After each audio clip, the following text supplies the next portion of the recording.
안녕하세요. 테린이 아빠입니다.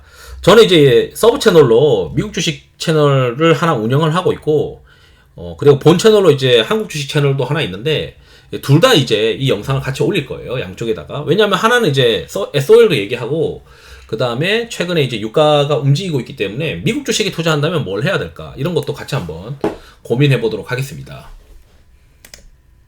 디스클레이머고요. 자, 이제 S-OIL의 어떤 분반기 실적 보고서를 보면 얘는 업스트림이 없어요. 업스트림이라고 하는 게 원유를 직접 채굴하고 그런 단계가 아니고 그냥 사우디에서 갔다 와가지고 LPG 뽑고 휘발유 뽑고 납사 뽑고 등유 뽑고 항공유 뽑고 경유 뽑고 이런 걸 하는 거예요.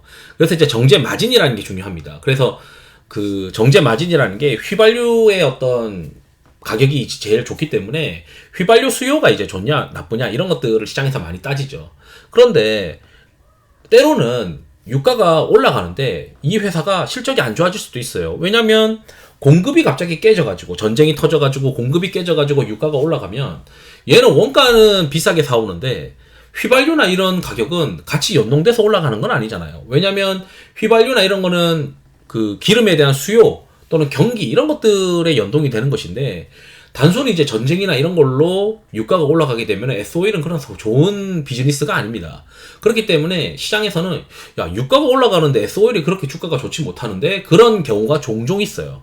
그래서 우리가 유가에 대해서 베팅을 한다면 미국 주식을 베팅을 해야 되는 이유가 업스트림 포지셔닝을 가지고 있기 때문입니다. 그래서 한번 보도록 하겠습니다. 유가가 이제 2022년도 이후에 한번 레벨 다운하고 나서 횡보를 하고 있는 거나 마찬가지죠. 최근에 전쟁이 뭐 인내 만에 뭐 이러고 있고 있는 구조이고 그리고 이제 중국이 경기를 회복시키려고 하고 있기 때문에 중국이 돈을 풀면은 결국 이제 언젠가는 중국 경기가 회복을 한다면 수요가 이제 회복할 수 있는 그런 구간으로 들어가고 미국도 이제 잠깐의 어떤 경기가 뭐 하드 랜딩이든 소프트 랜딩이든 그런 게 끝나고 나면은 경기가 다시 불을 붙는 어떤 그런 구간이 올 텐데 그 구간이면은 정말 유가에 대한 수요가 양방으로 이제 커지는 그런 구간들이 한 1, 2년 안에 올 수도 있다라고 전 생각을 하고 있습니다. 특히 이제 버핏이 이제 주로 사들인 회사들이 쉐브론과 옥시덴탈인데 이 두 회사들의 특징이 업스트림의 비중이 높아요. 그러니까 단순 유가에 대해서 이제 베팅을 한 게 아니냐 이런 생각을 하게 되는데 옥시덴탈의 전체 매출에서 업스트림의 매출 비중은 60에서 70%예요. 그리고 나머지 매출에서 화학 부분은 PVC랑 이 가성소다인데 어쨌든 PVC나 이런 것들도 미국의 주택 건설이랑 연동되는 부분이고 그래서 사업 포지셔닝이 괜찮은 것 같아요.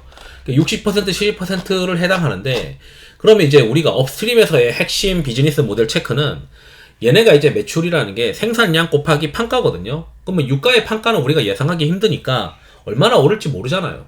그러면 생산량이 증가할 수 있는 땅을 가지고 있느냐, 생산량이 증가할 수 있는 프로젝트를 가지고 있느냐, 이게 이제 핵심인 것 같습니다. 그래서 이 회사의 이제 애널리스트의 자료나 또는 뭐 회사의 실적 발표 내용을 보니까 2024년도에 총 생산의 한 절반 정도가 퍼미안 분지라고 하는 데서 옥시덴탈을 하고 있어요. 그 절반 정도에서 이제 생산 그로스가 늘어날 수 있을 것 같다라고 하는 게 회사의 코멘트더라고요. 그래서 이제 그 생산량이 계속해서 증가할 수밖에 없는 이유가 얘네가 뭘 또 하나 인수한 게 있어요. 2024년 뭐 크라운록이라고 하는 회사를 인수를 해가지고 전체 생산량에 추가로 또 기여를 할 것 같다. 이제 생산량이 또 증가할 수 있을 것 같다. 그래서 이런 생산량 증가가 회사의 본격적인 어떤 비즈니스 모델이다. 그래서 옥시덴탈은 괜찮은 어떤 성장 가능성을 가지고 있는 것 같고요. 그 다음에 이제 여기 보게 되면 쉐브론입니다. 쉐브론은 이 업스트림의 매출 비중이 거의 90%에 해당해요. 그러니까 업스트림이 거의 핵심인 거죠. 채굴하고 이런 것이. 여기도 이제 보게 되면은 멕시코만이랑 퍼미안 분지에서 생산량이 증가하는데 얘네를 이제 마지막에 이제 정리를 해봤어요. 쉐브론의 업스트림 전망을 한번 정리를 해봐라 라고 했더니 얘네가 2025년까지 퍼미안 바신에서 생산량을 100만 배럴까지 이제 늘리겠다 라고 이제 하는데 이미 이 하루 생산량이 940만 배럴, 아니 94만 배럴이 됐으니까 94만 배럴이면 거의 이제 목표치에 도달했잖아요. 그래서 앞으로 이제 쉐브론은 제가 봤을 때 어떻게 또 생산량 전망을 가이던스를 상향시켜 주느냐 이런 게 지금 핵심인 것 같아요. 그래서 버핏은 그 업스트림 쪽의 비중이 높은 회사들을 가져가면서 이 회사들이 생산량을 증가시키게 되면은 유가가 떨어지는 거를 어느 정도 상쇄하면서 꾸준히 성장이 가능할 것이다. 이렇게 이제 생각하고 베팅을 한 게 아니냐. 이런 생각이 듭니다.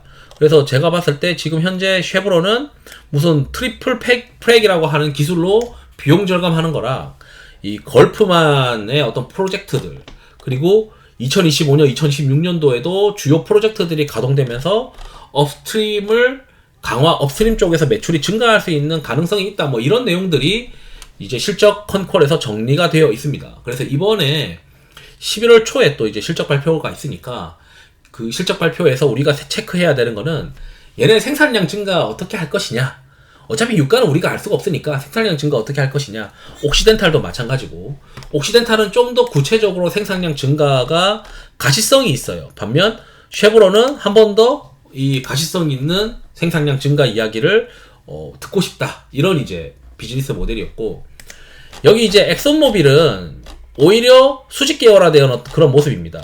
그러니까 엑슨모빌의 매출 비중은 여기 보게 되면은 업스트림이 한 30%, 그 다음에 뭐 SO일 같은 회사의 어떤 비즈니스 모델이 한 30% 이렇게 되어 있어요. 그리고 나머지는 기타 이렇게 되어 있는데, 그러니까 결국에는 얘도 에너지 프로덕트에서 생산하는 게 이제 기름 같은 것들이거든요. 그러니까 이게 결국에는 SO일과 비슷한데, SO일은 업스트림이 없고 SO일 비즈니스 모델에 업스트림까지 붙어 있는 게 엑슨모빌이에요. 그러다 보니까 얘네는 그 유가가 이렇게 떨어지고 있는 구간에서도 주가가 잘 버티고, 여기 보게 되면 엑슨모빌은 주가가 잘 버티고 오히려 레벨업을 했는데, 그 레벨업을 했던 이유가 제가 생각했을 땐 업스트림 매출 비중이 30%밖에 안 되니까 나머지 쪽에서 커버업을 했기 때문에 올라갔다. 그러면 나머지 쪽에서 외형 생산이 돼야 되니까 엑슨모빌에서 너네 나머지 업스트림 말고 어떻게 이제 외형 성장을 했냐, 저는 이제 그걸 이제 또 물어봤어요. 그러니까 얘네가 여기 보니까 다운스트림에서 계속 이제 설비 증설이 좀 있었던 것 같다. 이렇게 이제 해석을 할 수 있을 것 같습니다. 그래서 설비 증설을 통해서 Q를 끌어올렸다. 그래서 다운스트림에서 벌어들이는 이익으로 옥시덴탈이랑 쉐브론이랑 약간 차별화된 탑라인 그로스를 이뤄냈다. 왜냐면 유가가 떨어지는데, 유가가 떨어지더라도 외형 성장을 다운스트림 쪽에서 했고 업스트림 매출 비중이 상대적으로 적으니까 유가 하락에 대한 타격이 적었던 거죠. 그래서 유가가 하락하는데도 불구하고 얘네들 보면 주가가 별로 안 떨어져요. 안 떨어지고 이제 버티고 횡보하거든요. 2022년도 이후로. 그건 결국에 생산량의 증가로 회사가 유가 하락을 상쇄시켰다. 그렇게 이제 해석이 가능한 것 같습니다. 그래서 저는 이제 생각했을 때, 그럼 지금은 뭘 하는 게 나을까? 지금은 저는 버핏이 투자한 쉐브론과 옥시덴탈이 나아 보여요. 왜냐면 이제 엑슨모빌이랑 그 엑슨모빌 같은 경우는 약간의 수직 계열화 되어 있어서 안정적이긴 한데, 이미 이제 어느 정도 그로스를 이뤄놓은 상태가 아니겠느냐. 그러니까 다운스트림 쪽에서 그로스를 이뤄놨기 때문에 이제는 업스트림 쪽에서의 생산량 증가가 핵심인 것 같은데, 이 생산량 증가와 유가의 어떤 포지셔닝을 양쪽으로 생각을 하게 되면 결국 업스트림 쪽 비중이 높은 쉐브론과 옥시덴탈이 오히려 유리하지 않겠냐. 그러니까 엑슨모빌도 퍼미안 바신이라고 하는 데서 퍼미안 분지에서 오히려 생산을 많이 할 것이다. 그리고 똑같이 옥시덴탈도 이제 이 퍼미안 분지에서 생산 많이 한다. 이게 뭔가 봤더니 서부 텍사스랑 뉴멕시코 지역에 있는 위치인데, 이쪽에서 이제 지리적이랑 이런 것들이 좋다. 그러면 이게 지리적이랑 결국 이제 저는 이제 이 업스트림의 회사들은 어디서 기름을 생산하느냐, 그리고 그 기름을 가까운 곳에 갖다 줄 수 있느냐, 이런 이제 비즈니스 모델이고 땅이 좋은 곳을 가지고 있는 게 중요하다 이렇게 생각을 하는데, 그걸 이제 엑슨모빌이랑 옥시덴탈, 뭐 쉐브론도 그렇고 유리한 부분들이 있는 것 같아요. 그래서 지금 이제 두 가지인데, 기름이 횡보하지만 휘발유나 이런 것들을 생산해가지고 정제 마진을 끌어올려가지고 이익을 내는 게 유리하냐, 아니면 지금은 야, 그동안 금리가 인상하기 때문에 유가가 떨어진 것이지, 이제 미국도 금리 인하하고 중국도 금리 인하해서 둘 다 경기가 한 2, 3년 뒤에 회복된다고 하면 유가가 올라가지 않겠냐. 그 사이에 유가가, 경기가 뭐 부러져가지고 유가가 떨어진다 한들 옥시덴탈이랑 쉐보론은 생산량 증가로 커버를 할 테니까, 엑슨모빌은 경기 둔화에 타격을 좀 받을 수 있겠지만 쉐보론과 옥시덴탈은 경기 둔화가 되더라도 생산량 증가로 커버되지 않겠냐. 그러니까 엑슨모빌 같은 경우는 업스트림 쪽에서 매출 비중을 생산량 증가로 끌어올린다 하더라도 정제 마진이나 이런 다운스트림 쪽은 결국 이제 경기와 연동될 수밖에 없거든요.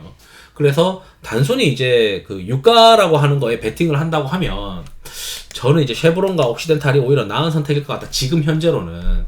그래서 얘네들은 생산량 증가에다가 유가가 이제 $80 이상으로 언젠가 만약에 올라간다, 뭐 이런 이제 컨셉으로. 그래서 제가 생각했을 때 버핏은 얘네 둘 다 생산량이 계속 증가를 하고 업스트림 쪽 매출 비중이 크고 이런 거를 기준으로 해서 이 쉐보론과 옥시덴탈을 투자한 게 아닐까, 이런 생각이 듭니다. 오히려 이제 엑슨모빌 같은 경우는 수직 계열화가 되어 있는데 여기서 더 개선되는 포인트가 안 보여서 그런 걸까? 이런 생각도 하게 되고요. 그래서 저도 이제 보니까 옥시덴탈이랑 쉐보론이 비즈니스 모델이 좀 단순해요. 왜냐면 딴 거는 막 정제 마진도 보고 막 그래야 되는데 얘네는 이제 기름을 많이 채굴할 수 있는 상황이냐, 그리고 유가는 시장에 맡긴다, 이렇게 이제 보면 좋을 것 같습니다.